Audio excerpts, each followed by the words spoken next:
तरह का skin disorder हो, पर्टिकुलरली क्रॉनिक, जो जितना पुराना, जैसे एक्जिमा हो गया, सोरियासिस हो गया, इन सब में नीम का काफ़ी अच्छा रोल है। Turmeric has a very important role in skin. It improves the complexion of your skin, purifies and nourishes the blood basically. Like ये सूद करता है स्किन को, ब्रूजेस में भी, और मॉइस्चराइज करना इसका मेन काम है. तुलसी की क्वालिटीज हैं anti fungal, anti bacterial. To represent yourself in society, you feel like having good skin is, something very important. Yes or no? I think the most of the money goes to the cosmetic world, basically. So everyone, especially in India, everyone is so particular about their skin. They spend a lot of money on cosmetic things. Yes? But you should always go for natural thing. Always go for natural type. Anything which is natural, which is suitable to your body. I wanted to tell you in the starting, I forgot that, because our body is made up of 5 elements. Okay, I told you in the starting. Did I told you that? Yes, our body is made up of 5 elements. They are very good. So these 5 elements, our body is made up of these 5 elements, and anything made up of these 5 elements will be responded by our body nicely. That means our body responds to a thing well which is made up of the same thing. समझ में आया? You got my point? Our body is made up of 5 natural elements. If you take anything for eating, for medicine purpose, for putting on your skin, for hair, for anything, whatever you use in your body, for your body, is of natural element, your body will respond well. They accept the natural thing very well. Our body system is like that. They will always respond. Our chakras, I told you we have 7 energy centers. They respond to natural things very well compared to any artificial thing.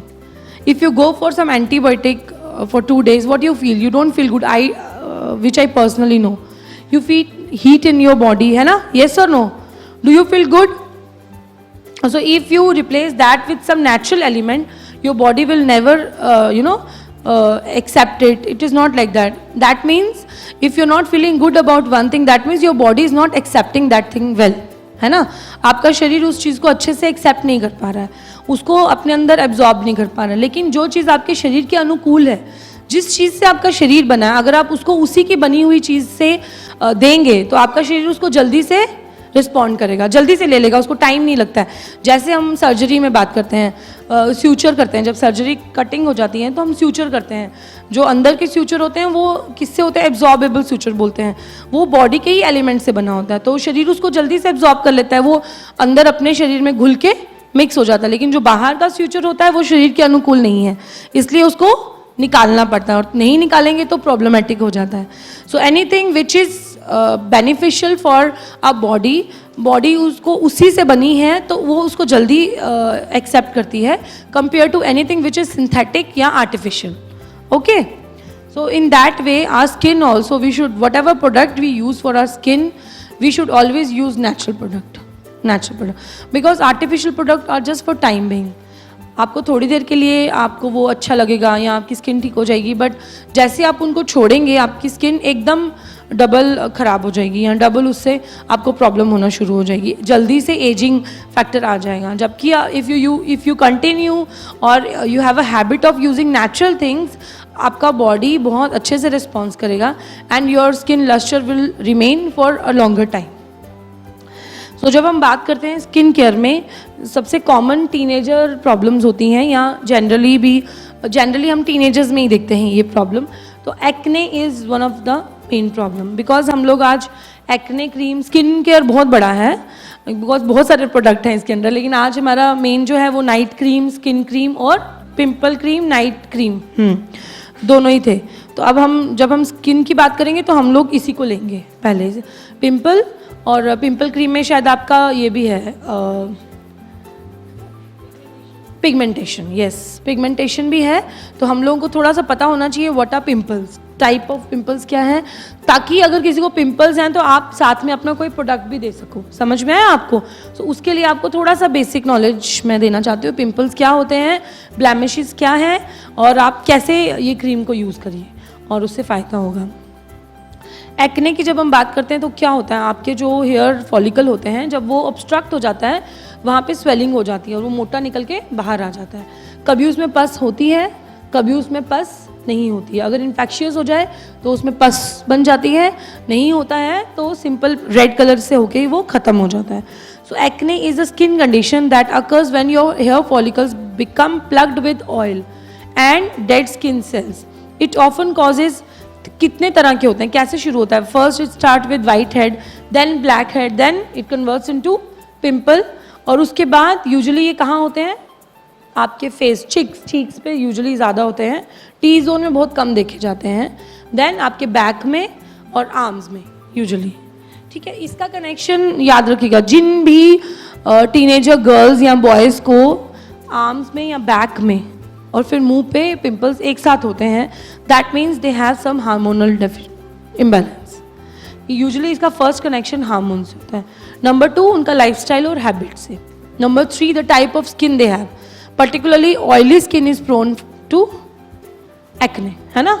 Usually हम यही देखते हैं, ये oily skin is prone to acne. Oily skin जिन लोगों की होती है उनको पिंपल्स ज़्यादा होने के चांसेस होते हैं।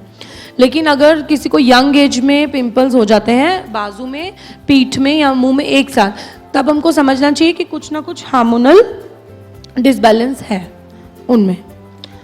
तो उनको सिर्फ आउटर कंडीशन ठीक करने से उनके पिंपल्स ठीक नहीं होंगे। इंटरनली हमको ब्लड प्यूरिफायर भी देना पड़ेगा और कुछ और साथ में देना पड़ेगा जिससे उनका हार्मोनल बैलेंस भी, या स्ट्रेस है या हार्मोनल बैलेंस है तो वो कम हो जाए। एक्ने की जब हम बात करेंगे तो नॉर्मली हम लोग क्या देखते हैं, वाइट हेड्स होते हैं जो क्लोज्ड होते हैं, ब्लैक हेड जब वो थोड़े से ओपन होते हैं, उसके बाद स्मॉल टेंडर पैप्यूल्स, एक दाना जैसा निकलता है, ये एक नॉर्मल पिंपल जैसा होता है। कैसे उसमें फिर कुछ हो जाते हैं जिसमें पस बन जाती है, कुछ बड़े बड़े होते हैं जिनके अंदर पस भरी होती है, बाहर चाहे नहीं दिखते हैं, बहुत बड़े बड़े होते हैं, जैसे हमने ये दिखाया आपको, ये सिस्टिक एक्ने बोलते हैं उसको। जो नंबर 2 पिक्चर है दैट इज सिस्टिक एक्ने। इसमें पस क्या रह जाती है, अंदर सिस्ट की फॉर्म में अंदर स्किन के अंदर जमा हो जाती है, और जो कॉमन एक्ने है वो स्किन बाहर निकल के छोटा सा निकल के पस की फॉर्म में ख़त्म हो जाता है।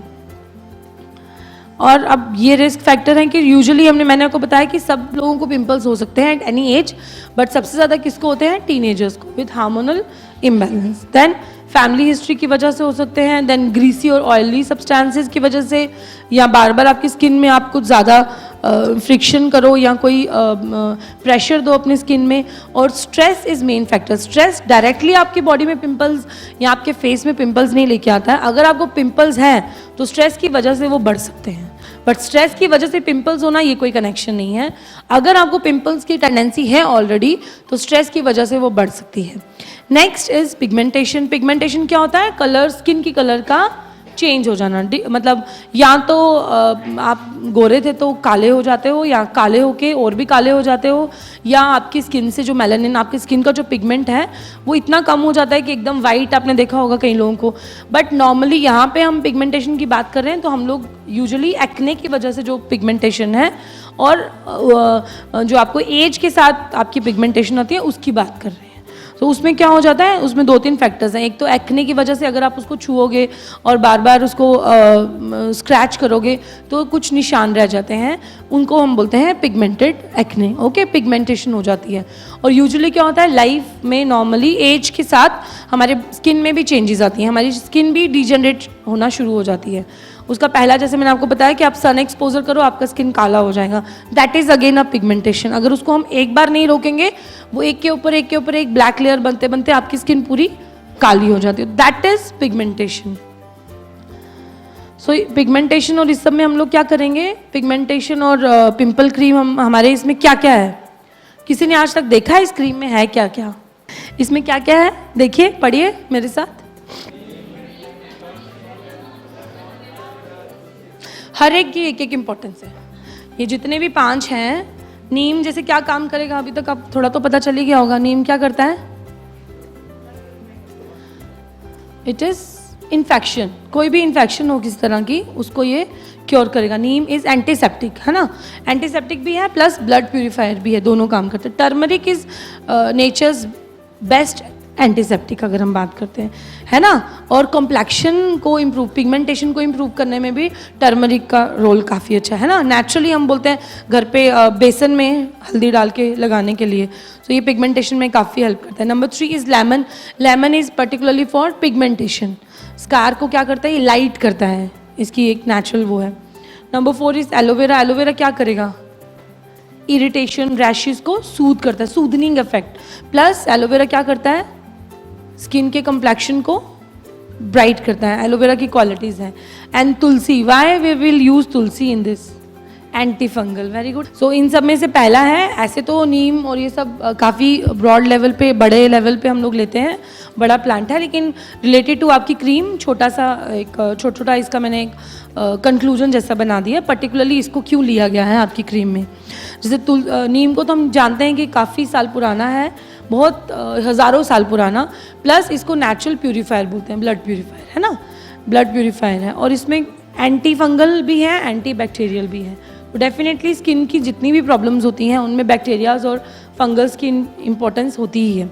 अलॉन्ग विद दैट इसको पर्टिकुलरली बोलते हैं कि क्रॉनिक स्किन डिसऑर्डर में नीम, किसी भी तरह का स्किन डिसऑर्डर हो, पर्टिकुलरली क्रॉनिक जो जितना पुराना, जैसे एक्जिमा हो गया, सोरियासिस हो गया, इन सब में नीम का काफ़ी अच्छा रोल है। अलॉन्ग विद दैट इसका सिद्धा में भी बहुत अच्छा यूज़ है।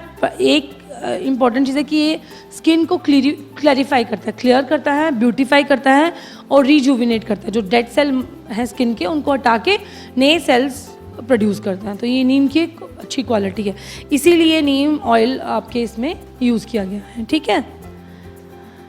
टर्मरिक की जब हम बात करते हैं तो इसके बारे में भी बहुत वास्ट है, बहुत बड़ा है टर्मरिक अगेन, लेकिन सबसे ज़्यादा वूंड हीलिंग के लिए टर्मरिक को यूज़ किया जाता है। येस और no? So turmeric has a very important role in skin. It improves the complexion of your skin because by clarifying it, skin को clear करता है. It is very good for skin.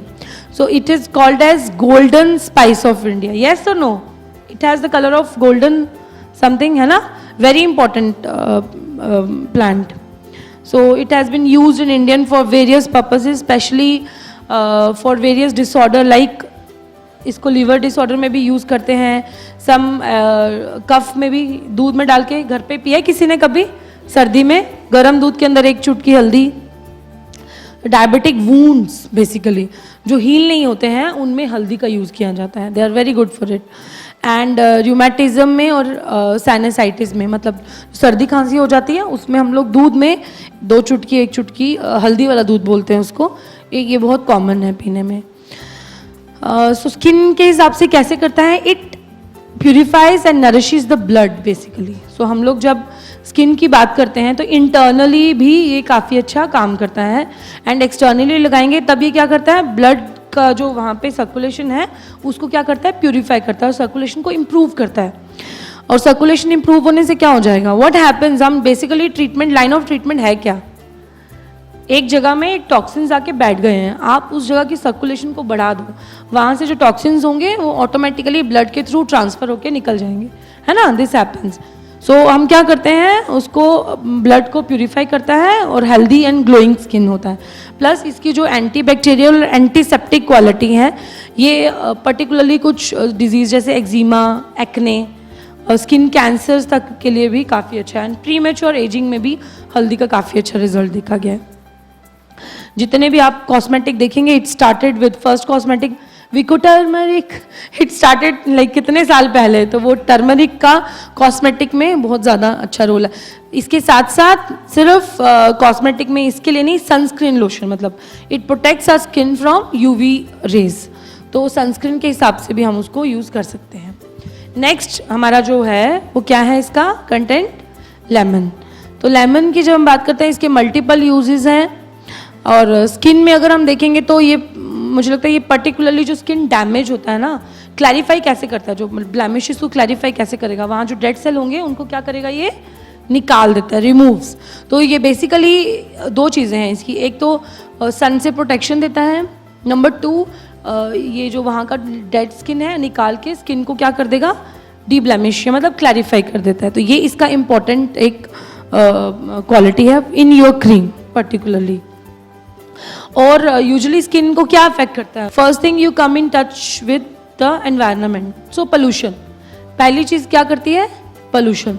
तो वो pollution से हमारी skin को lemon protect करता है. ओके, तो लेमन अगर हम इंटरनली भी लेते हैं तो हमको पता है कि वो डिटॉक्सिफाई करता है बॉडी को, एक्सटर्नली भी उसका डिटॉक्सिफिकेशन क्लैरिफिकेशन काम है. So it has lots of vitamin C, which बहुत सारी क्रीम्स होती हैं जो सिर्फ स्किन के लिए बनी है विटामिन सी की. सो ये नेचुरल विटामिन सी इसमें होता ही है. तो अगर हम इसको अप्लाई करेंगे तो डेफिनेटली हमारी स्किन को ग्लो कर देगा, डी ब्लेमिश करेगा. रैशेज और ब्रूजेज में भी काफ़ी अच्छा हेल्प करता है. Next is aloe vera. एलोवेरा मैंने पहले ही बोला कि क्या करता है एलोवेरा का मेन काम क्या होगा यहाँ पे? मॉइस्चर, क्योंकि इट इज़ फुल ऑफ पल्पीनेस है, उसमें बहुत सारा वाटर कंटेंट है, मतलब उसमें मॉइस्चर बहुत ज़्यादा. तो स्किन को सबसे ज़्यादा भूख होती है मॉइस्चर की. If you drink lots of water आपको कभी स्किन का कोई प्रॉब्लम नहीं होगा. Skin is dying for water all the time. Skin एक ऐसा ऑर्गन है जिसको पानी चाहिए ही चाहिए. सो एलोवेरा को हम लोग इसमें इसलिए लगाए हैं बिकॉज एक तो ये रैशेस को सूद करता है, पित्त को शांत करता है. तो जो भी इरिटेशन या जलन स्किन में या जो भी डेड स्किन हो गई है उसको एक तो सूद करेगा. Number 2, it moisturise your skin. So in this way हम लोग उसको यूज़ करते हैं. सो बेसिकली एलोवेरा का हम लोग देखेंगे तो वही मैंने जैसे को बताया, it is important Sood a range of skin disease. Like ये सूद करता है स्किन को, ब्रूजेस में भी, और मॉइस्चराइज करना इसका मेन काम है. तुलसी को हम लोग आयुर्वेद में मैंने पहले ही बता दिया, उसके बारे में क्या बताऊँ कि बहुत सारी चीज़ों में यूज़ करने के लिए होता है, मल्टीपर्पज़ है उसका. और स्किन के रिलेटेड क्या होगा? तुलसी की क्वालिटीज़ हैं एंटी फंगल, एंटी बैक्टीरियल एक. और तुलसी क्या करता है? पेन को भी रिड्यूस करता है. तो कोई पिंपल्स पे इन्फ्लामेशन या जो पेन होता है, जब आप क्रीम लगाएंगे तो वो उसको क्या करेगा? रिड्यूस करेगा. इसको कैसे यूज़ करना है? Use twice a day. Wash your face properly with the help of any face wash आपका जो है उससे वॉश करके देन आप इसको क्रीम को लगाइए with the tip of your hand. Don't prick the pimple. If the pus is there, you just have to remove the with your the tips. Just take out the pus. Pus निकालना ज़रूरी है. Don't let the pus inside your body. पस का treatment में एक ही बात होती है, wherever the pus is, let it out. So पस को आपको with the finger, not with the nails, with the finger tips, दोनों साइड से प्रेस करके पस निकाल देना है. Wash your face and then apply and then see the results. Whenever the acne और पिंपल के कोई भी लोग आपको मिलते हैं तो आप ये करने के साथ बोलिए plenty of water. Then tell them to check their hormonal level. या कोई और प्रॉब्लम तो नहीं है, जैसे PCOD में पर्टिकुलरली पिंपल्स होते ही हैं, तो उन लोगों को वो जो उनके पीछे की बीमारी है उनके बारे में भी थोड़ा सा बता दीजिए, और उसके रिलेटेड कोई प्रोडक्ट हो तो वो दे दीजिए, ताकि उनकी वो प्रॉब्लम ठीक होगी तो ऑटोमेटिकली पिंपल्स क्या हो जाएंगे? कम हो जाएंगे.